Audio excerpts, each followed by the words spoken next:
শ্লীলতাহানির অভিযোগের মামলায় আসামিপক্ষের আইনজীবীদের জেরায় থাকতে পারেনি চিত্রনায়িকা পরীমনি। সোমবার বেলা ১১টা থেকে বিকেল পর্যন্ত আদালত প্রাঙ্গণে বসে থেকে প্রচণ্ড গরমে অসুস্থ বোধ করায় তিনি আদালত ছেড়েছেন। ফলে আজ পরীমনিকে জেরা করাও সম্ভব হয়নি। জেরার জন্য পরে নতুন দিন ধার্য করেছেন বিচারক। পরীমনির আইনজীবী নীলাঞ্জনা রিফাত সুরভি এসব তথ্য নিশ্চিত করেছেন।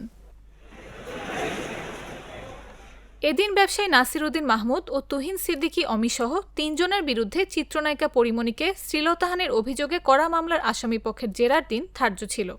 সে মোতাবেক বেলা ১১টার দিকে আদালতে উপস্থিত হন পরীমনি। এ মামলায় পরীমনিকে আসামিপক্ষের আইনজীবীদের জেরার জন্য বিকেলে সময় ধার্য করেন বিচারক। তবে দিনভর আদালতে বসে থেকে গরমে অসুস্থতা বোধ করায় আদালত ছেড়ে চলে যান তিনি। ঢাকা নারী ও শিশু নির্যাতন দমন ট্রাইব্যুনাল ৯-এ আজ এ মামলার আসামিপক্ষের আইনজীবীদের জেরার দিন ধার্য ছিল। এর আগে বেলা ১১টার দিকে সঙ্গে থাকা এক ব্যক্তির সঙ্গে গল্প করতে করতে আদালতে আসেন পরীমনি। এ সময় সঙ্গে থাকা ওই ব্যক্তিকে ইঙ্গিত করে পরীমনিকে বলতে শোনা যায়, কার হাত ধরে আদালতে এলেন পরীমনি। ২০২২ সালের ২৯ নভেম্বর সকালে পরীমনি তার স্বামী মডেল অভিনেতা শরীফুল রাজকে নিয়ে আদালতে উপস্থিত হন। সে সময় আসামি অমি ও শহীদুল হাজিরা দেন। তবে অসুস্থ থাকায় নাসির উদ্দিন সময় আবেদন করেন। দুই আসামির উপস্থিতিতে পরীমনির সাক্ষ্য গ্রহণ শুরু হয়। এরপর আদালত পরীমনির আংশিক জবানবন্দি রেকর্ড করেন।